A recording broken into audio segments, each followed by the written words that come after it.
Hi, I'm Larry Magid, and welcome to Connect Safely Live. Joining me, as is always the case, is our education director and my co-host, Carrie Gallagher. Hi, Larry. How's it going? Good to see you. It's going great, and I'm real excited about our guest. And I know our guest, by the way, is Henry Turner. And rather than me introduce Henry, Carrie, you've worked with him in the past, so I'm going to turn this over to you to introduce our guest, who is a colleague of yours. Yeah, absolutely. So I've had the good fortune of working in the same education ecosystem as Dr. Henry Turner, who is he's in his 9th year as a high school principal. Currently, he's the principal of Newton North High School, and he's going to share a little bit more about his school community within our conversation moving forward. But we're really glad to have you here today, Henry. Thank you for joining us. Thank you, Carrie. Hello, Larry. Thanks for having me. Thank you. And this is a particularly important time to be talking to an educator. As I've said in the past, we had an elephant in the room, and that elephant has for the last several months been COVID-19. But now we have two elephants in the room. And I know we're going to talk about that in a little bit, but the fact that we are living at a time when there's an enormous protest, a lot of people are in the streets, people are rightfully angry about what happened in Minnesota and what's happening in communities around the country. And Henry, I know that as a school principal, you've had an opportunity to work with some of these issues specifically in your community over the years. But again, Carrie, why don't we start out with some of the specific questions? Sure. So Henry, I kind of wanted to start with a little bit of a check-in with you and sort of take the temperature of maybe where you are and where all of us are. As a school principal, you're sort of managing this professionally as you lead your school community through their processing of the two elephants in the room, like Larry said, but also personally, how is this hitting you as you process everything? Great. So yeah, I guess first important to just share that I identify as as biracial male. I'm child of African-American father and a white mother. Grew up in a majority white community where we were one of the very few families of color. And I have worked in school districts in suburban Boston where one of the few faculty members of color in the community. And so in the school district that I currently work in, we are proud of our racial diversity and have an underrepresentation of adults of color in the building. And so so we have been dealing since I've been here since 2016 as principal. We've been dealing with racial strife in our school. My second week of the school year, my first year, we had students driving around with the Confederate flag. Waving the Confederate flag. The video went viral, and it led to a lot of racial tension in response. And so since really my first time on this job, we've been focused on how to address hate and strengthen our racially diverse community, and become trendsetters in this work. And so prior to the deaths of Ahmaud Arbery, Breonna Taylor, and George Floyd, is that we had racist events happening in our school this winter. Students posting on social media using the N-word, and so again, this has been really a commitment to our work, and we've been working hard on this. And so when these deaths happened, professionally, it made me concerned, worried about our students, angry at what happened, professionally sad and concerned, and then personally sad and tired. I'd say personally just that these incidents have happened far too often.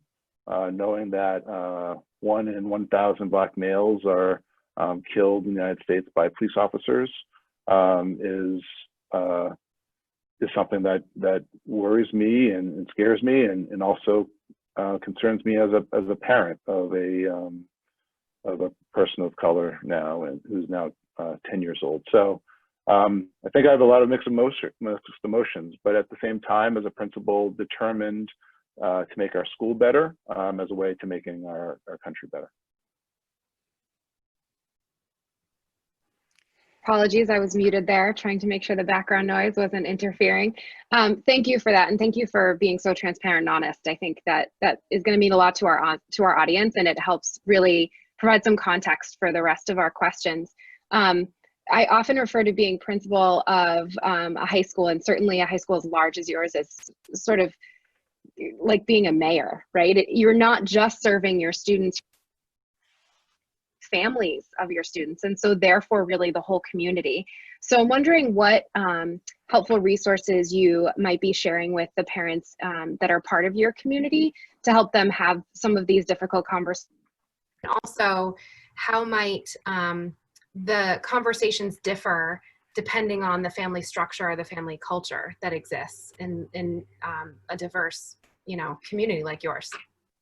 Yeah, thanks for asking that. So we've been communicating a lot with families, particularly during COVID. A lot of messages just about what steps we're taking. And I think that to your question of how do we make sure that we're responding in a diverse manner is that, I think we've been asking this question: who's reading our emails the most? Who are we communicating with most effectively, and who are we communicating with least effectively? And I think in our community where we have people who are some of the wealthiest people in the Boston area, and we have people who are some of the poorest people in the Boston area going to school together, is that we need to just constantly be thinking about access. We are fortunate that as a large district that we have structures and people who are focused on our most vulnerable populations and making sure that they're in tune. I think to your question about these most recent incidents, I think that a lot of the answers stem from what we've done prior, making sure that parents are receiving our communication, making sure that our students 100% of our students are up on distance learning before we start scaling up. And so just with that, we had a lot of criticism from many of our most connected families because we weren't moving fast enough, when in fact our process was to make sure that our English language learner program that 100% of those students were on, our students who live in Boston, that 100% through the METGO program, 100% of them were connected and on that, and able to use the technology and communicate with us, and that parents were hearing from us. And so when these incidents, making sure that we have the right emails, as we know families were moving during Corona, and home addresses. And so when the incidents of Ahmaud Arbery and George Floyd occurred, we sent communications about our anger, about our frustration with these incidents, and ways in which we're going to support students. And then specifically with the George Floyd killing, I sent a personal email to my community, making sure they knew how angered I was personally about it, and also ways in which parents could, particularly white parents, could support people of color, knowing that this was causing a lot of stress on people of color. Henry, the current protests are focused primarily on the malfeasance of police officers and racism within the police departments, et cetera. But every profession has to look at itself, whether you're an educator, a journalist, a doctor, whatever your role in society is, you need to look at, we need to look within. And from your perspective as an educator, I do know there have been incidences in schools where educators have been blamed or attributed for having acted inappropriately. So let's bring this home into the school community in terms of how your industry, so to speak, is doing, and what you, not necessarily personally, but you as a profession, could be doing better.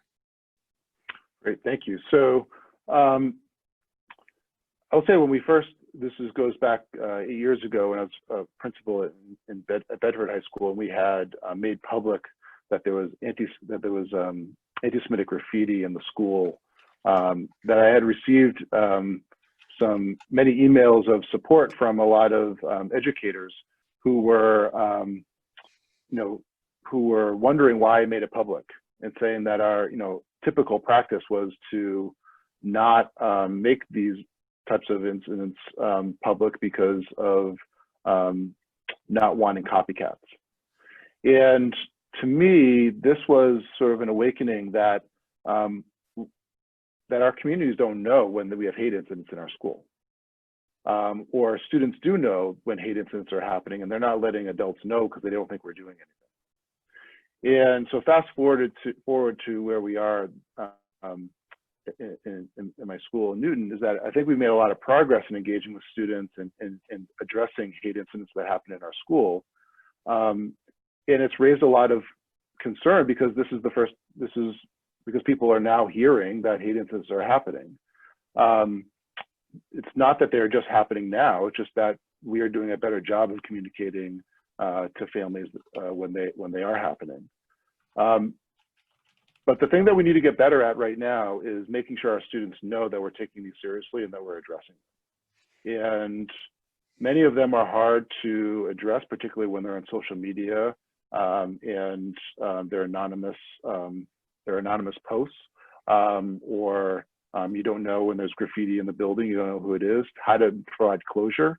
And so I think the area where we need to get better is to make sure that students hear from us that we're doing something about it, that we're trying to provide closure to these incidents, and we're trying to make our school get better so that these kinds of incidents don't happen again. I just finally would say that I don't believe that any school is immune to hate incidents. I think the schools that are doing the right thing are the ones that make sure their community knows when they're happening. And what about the faculty and the staff? I mean, like police officers, the vast majority of educators are wonderful people, but they're humans, and you have humans working for you. Talk about sort of the subtle ways that educators can fail to treat all students with the kind of dignity and respect that they deserve, and how are you and other leaders in education dealing with that issue? Well, I think the added layer to being an educator is that's different than a police officer, is that our outcomes are, how do our students grow from our interactions from them? And so at Newton North, we have an achievement and an opportunity gap of our Black and Latinx students. We have an underrepresentation of Black students in our honors level classes. And we have a disproportionality of Black students who have been identified having a disability. All of those are a consequence of implicit bias and systemic racism within our school system, both in terms of our personal work with our students and structural problems within our school. And so the things that I would say is that I think as teachers, we need to get a better understanding of who our students are, where are their strengths, and helping them grow. I think now we have we believe as educators, I think this is not just in our building, but that our job is to separate students by giving them grades, and that's their driver. I think that inherently creates a racist system where we're separating students who have access to resources, the students who may not have access to resources. And it leads us to teaching to students who are already doing well in school versus helping students who are struggling to be successful. And so, and also in terms of discipline, we're fortunate that in terms of, there's a national problem of Black students being disciplined at a far greater rate. That's not the case at Newton North. However, in terms of how do we interact with students when they're misbehaving is something that's something that we need to address as well. Yeah. So at my school, in leadership meetings, as we've been reflecting on what's happening and what we're seeing in the press, and trying to be really thoughtful about how we sort of share messages with our community, just like you are hinting at there, Henry. One of the things we've tried to differentiate between is a reaction to what's happening versus helping our community see this as part of our evolving and ongoing work as a community. I think as educators, and you know, correct me if I'm wrong here, I think we think of ourselves as always improving our instruction. Like we're never done, right? And in the same way, how can we convince our colleagues that this is ongoing work? We're never done in learning how to be more culturally responsive, identify anti-racist teaching practices. Maybe you can speak to how you've been doing that work in your community. Sure. So, you know, we're proud at our school that we have a long history of trying to address our systemic racism in our school, and we've seen benefits from that, even though there is more work to do. And so I think that culture you describe is something that we're proud that our teachers have bought into. That this work is daily work and work that we need to do all the time, because the work is also shifting as well. And so if you looked at this building 7 or 8 years ago, the commitment would be making sure that students are achieving on standardized tests at the same rate as their white classmates. And there was a commitment to shifting our teaching practices and our structures to make sure we're doing that and to celebrate high achievement. And so we have a wonderful program called our Dover Legacy Scholars, which celebrates our Black and Latinx high achieving students. When I started, we had about 10, 15 students a part of that group. Next year, we're gonna have 80 students part of that group. And so we're really, so I think part of it's a celebration of academics. And now the work we're doing is how do we change our teaching practices to become more culture responsive? How do we shift our teaching practice so that our rules in our classroom are anti-racist and they're not top down? And we know through the research on culture responsive instruction that kind of instruction that's student-centered, where students are engaged, where they're problem solving, where they're collaborating with each other, that's good for all students. But what makes it different is that we're getting an understanding of our students and their cultural backgrounds. The other thing I would say is that schools need to reassess what are their structures that are creating racism within the school. That is grading practices, that is their schedule, that is issues like GPA, how we calculate GPA. And I think that may be where a lot of white educators may be confused about how are those issues tied to racism.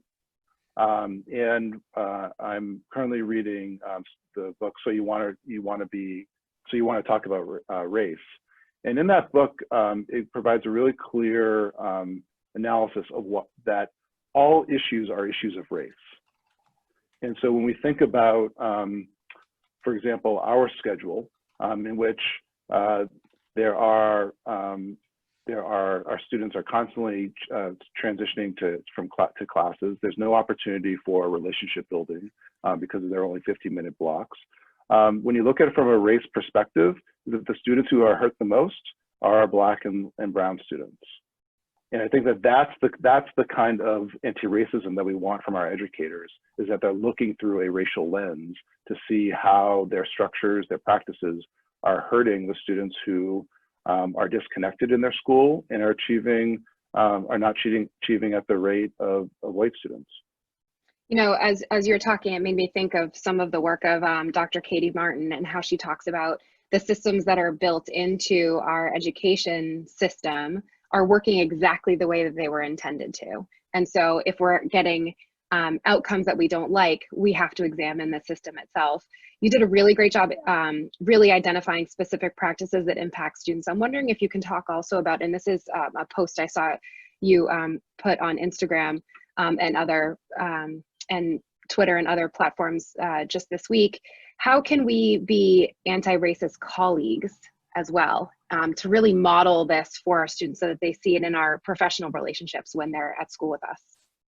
Yeah, just to what you were just saying, I would just add is that we need to rethink that our job is as a school is to help kids learn, not to separate students, right? And I think that through our grading system, that's something that we have done through our history. So I agree with what Dr. Martin says. In terms of our work with our colleagues, it's been fresh on my mind because we've been committed to making sure that we have as diverse of a faculty as we do students, and we haven't reached that goal yet, but we have increased the number of faculty of color in our school. And the challenge does not just end there, because it's how do you make sure that your colleagues are thriving at the same rate as their white colleagues, and so that means that you need to create affinity groups for your faculty of color, your staff of color. And you also need to evaluate what are the things that we're doing wrong that is creating racism among our colleagues. And so the things that I posted on Instagram was a push to get white educators to reflect on how do they interact with their white colleagues, knowing that there is that people of color often in the workplace were ignored by white colleagues and by management, and that white colleagues are more apt to get praise for their actions, even if they're the same actions that people of color in the workplace are. Is if you're going to be anti-racist, anti-colleague, you need to make sure that you're advocating and you're providing and that you're making space for your colleagues of color, and you're amplifying their voice so that people know how excellent they are in their work.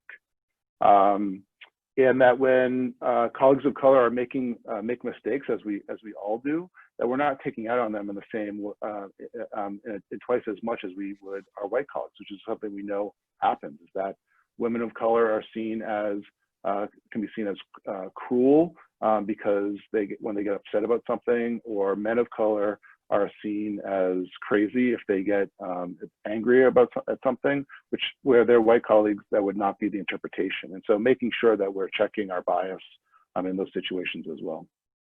I'm really glad you talked about the issue of colleagues and professional behavior and how colleagues treat each other. I want to segue back a little bit towards students. In the anti-bullying messages that Connect Safely puts out, and I'm sure you do as well, we talk about upstanders, about how if somebody is bullying or harming or being racist or sexist or homophobic to another person, that students, if it's not a responsibility, certainly should feel empowered to be an upstander, to intervene, to say the right things. But there is a line between being an upstander and being a shamer, where you are, instead of necessarily trying to rectify the problem, you're simply pouring fuel on the fire, so to speak.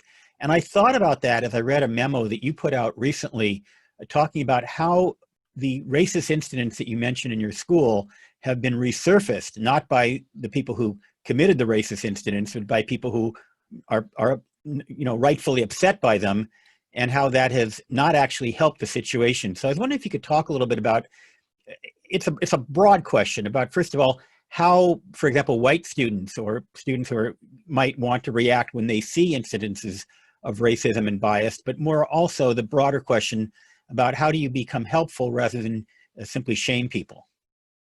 So I think this is one of the more complex issues going on right now in social media for students. And knowing that our students are experiencing the protests and the racial strife on social media, and I think as adults we need to recognize that and understand what's happening. So what we're learning is happening is that there's this national movement to quote unquote out people who have made racist comments previously, and to post their comments on social media. There are teenagers who are doing the same thing. College students are doing it. High school students are doing it. We're observing that it's happening in our school. And so there's a couple of things that are important to recognize. One is that we need to honor the anger that our students, particularly our students of color, are demonstrating about what's happening with their anger towards police department, their anger towards our government, meaning federal, state, and local governments, and those structures. We need to honor their anger and their anger of the moment. Because if we just shut them down and say you should not be using social media or you should not be doing this, posting this on social media, we're silencing them, which makes them more angry and more disconnected. On the other side of it, you're identifying an important point, which is how do we make sure that we're addressing bullying when this is happening? And so, and is this a form of bullying when students are posting formerly racist comments that people have made? And so what we've seen is a couple of things. One is that there are some people who are taking advantage of this moment and trying to get people who they don't like in trouble. That to me is bullying. And so we're working with the police, we're working with our deans to investigate this, to work with families. We're also seeing people angry, saying like, how can you stand up for Black Lives Matter when 2 years ago you were making these comments? Well, that's something that's something we need to engage with, as opposed to shame students for the way in which they're trying to exert their anger. And so I think I don't think that we're doing this perfectly, but what I wanted to get out with our families was to make sure that they're having conversations with their students, to make sure that they know that the comments that they are making are going to have a long-term effect, is going to be damaging to someone's personality, how they're perceived, and that are there other ways that we can address their to allow for their anger and do it in a different way where it's not on social media. And I think those are some of the complicating factors, because again, their world right now is on social media, and it's hard to get them off. And I'll just lastly say is that where we learned about this was meeting with many of our students of color, specifically our Black students, who were exhausted because of what they're seeing on social media. When they are seeing these reposts of racist comments that people that they know or made years ago, that's exhausting and tiring for them, and it's re-victimizing them. And I wanted to make sure that the students who think that this is the appropriate way to handle their anger, to understand that they are re-victimizing their Black and brown classmates as well. And of course, there is the notion of redemption and the fact that people evolve, and that what someone said when they were 16 perhaps shouldn't follow them around throughout their entire life, including their adult life, professional life, if indeed their attitudes and behavior has evolved in a positive direction since then.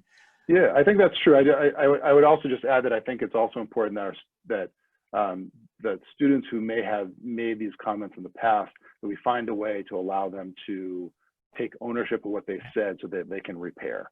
I think that's just important to do. So one of the things that's been kind of bothering me the last few days is sort of the polemic nature of our conversation. Defund the police, which I know is actually, it doesn't mean take zero out their budgets. It means something else about balancing and thinking about how to take some of that money and put it into other programs. But just, I happen to have attended a virtual Palo Alto City Council meeting last night, and people were very polemic and very, not understanding the sort of the nuances and the subtleties. And again, not to take away from the anger, it's completely justified and appropriate. And even in Palo Alto, we have a lot of work to do to improve our police department. But I'm curious, as a principal, I'm sure you have school resource officers and work with the police departments. What's your sense about the conversation right now that's going around about policing? And Carrie, I know your brother is a law enforcement official. You might have some thoughts on this as well, about how we can deal with the problems, but not necessarily paint every person in a uniform in exactly the same vein as those monsters who murdered George Floyd. So I think that we have a great relationship with the Newton Police, and our youth officers are are people who are committed to our school's values of equity and access. And so we're really proud of that. And at the same time, just like we were having a conversation about our teachers, is that we need to help all police officers be able to reflect on their bias and where they are contributing to a racist structure. Now that is different, maybe different than the overt racism we see in the case of George Floyd. And so I think when we say that all police officers are good, no, I believe that. I also believe that all police officers have a way to go to improve their work around race, as all of us educators do. Because clearly we have systems and structures where there is a disproportionate number of Black people in jails and prison. Mm-hmm. And so clearly our system is not working. And so, I think that your question is an important one because, there's a lot of complexity to it. And one is that, if we just say all police officers are bad or all police officers are good, we're not really getting to the complexity. And the complexity is that we all need to be better. And we need to help. I think in the education world, we can help our officers understand the practices that Carrie was describing around culture responsive instruction, and in terms of how we teach our students when police are working with students or teenagers, and how do we engage in terms of anti-racist practices. We just had a recent incident where one of our parents Black parents was stopped at gunpoint by the police in our community, and it was a devastating moment because it was clearly a misidentification. This is a person who was an athletic director of a university. He was 5 minutes from his house, and they didn't know him. I mean, there's clearly structural problems to what happened. I think we need to make sure that we're all reflecting and having the conversation so that we can take action and change our behavior. Yeah, I mean it seems like there are countless stories like that story you just told, and one of the things that you shared earlier is that when there are incidents of racism happening in our schools, sometimes our students maybe aren't sharing them with us because they don't believe that we will do something. So what are the things that we should be doing so that we are engaging in a dialogue with this very active adolescent generation that are in our schools, but are also now, very vocal on social media and are going to these marches? How can we really make sure that they start to trust us so that the dialogue can continue? Mm-hmm.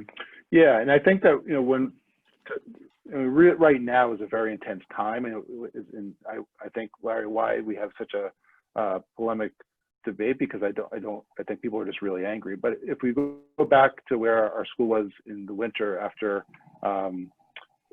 we were trying to address racist incidents in our school, what I was hearing from our students when they said, you don't do anything, is that they wanted us to be better at our response. And so when we asked them, what does that mean? I mean, and I think, Perry, that's the answer to your question, is that we asked the students, what do you want us to do? And what they wanted is was restorative practices. They wanted a way for students to have a conversation with their classmates when they screwed up. They want to know when something happens. They want us to tell them what happened and what we're doing.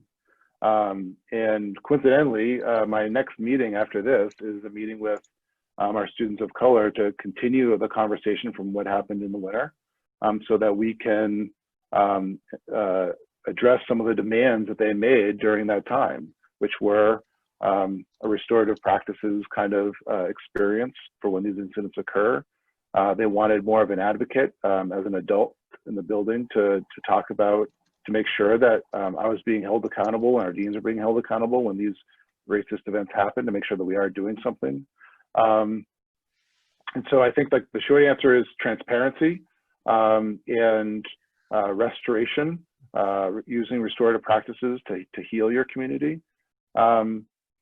and a commitment to try to make sure these events don't ever happen again in your community. And I can never promise that's going to happen, but I do want to make sure that there's a trust that we are going to respond when they do come up.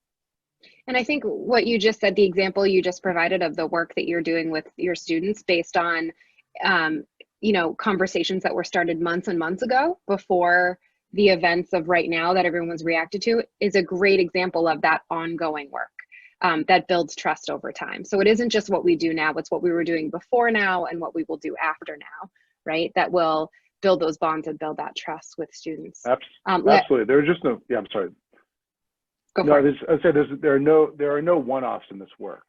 You know, that goes back to the comment you were making earlier. We need to constantly be working to be better. And I also think that we need to prove to our students that we're committed to it. And I think that right now where we are is they do trust us. They get upset with us, they get frustrated with us, they want to push us, but they do trust that we are listening to them. You know, there's been a lot of comparisons between 2020 and 1968, and I think unlike the two of you, I was not only alive in 1968, but I was a student leader at Berkeley as an ally of the Black Power movement and in the anti-Vietnam War movement. But one of many differences between 1968 and 2020 is we didn't have social media back then. And I remember the mimeograph machine and literally the bullhorn as our tools of rallying and organizing. Today, young people have much more powerful tools at their disposal. And I was wondering if you could talk a little bit about the role of social media, both in a positive way and also some of the dangers that it brings up in terms of how young people are using social media to respond to these situations. Sure. I think just to connect Carrie's question and your question too, is that, you know, I think as schools we need to make sure that we're empowering our students. And so some of the things that we've done is to make sure that we're allowing students to have open protests in our school and to have rallies. We work with them to make sure that they're safe and supportive. And I think to connect specifically to your question, Larry, is that we've been supportive of students, you know, sharing these events on social media. So for example, after these racist events in our school a few months ago, is our Black Leadership Advisory Council, which is our Black student union. They held a teach-in for a whole day, and social media was very much a part of their process of communication to organize it, but also to share it outside of the building.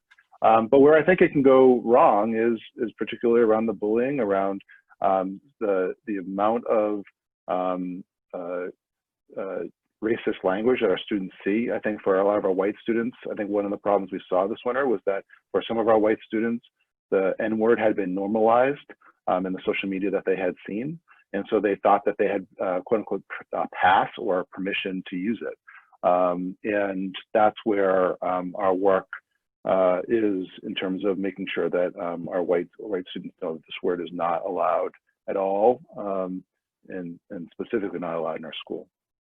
And as a sort of the one white male on this panel, I will say it is a responsibility for white people to be upstanders themselves and not tolerate that behavior if they see it among their peers. And it's hard for me to speak to young people because it's been many years since I've been in high school, but I do know that many young people are very aware of their role and their responsibility to be not just good role models, but not to tolerate this kind of behavior from their peers. So I want to encourage that, whether it's in social media or in the schoolyard. Unfortunately, we've run out of time, but I can't tell you, Henry, how much I really appreciate, I can't say enjoyed because this has been a hard conversation, but an important one, and really appreciate your contribution to it. And of course, as always, what a treat to have two educators, two educational leaders on the same panel. Carrie herself is an assistant principal at a school, and I know deals with many of these issues. So I'm really grateful for the two of you and your contributions. Thank you. I really enjoyed it. Thanks for joining us today, Henry. It was a really important conversation and super helpful, I know, for our viewers as well. Thanks. Thank you.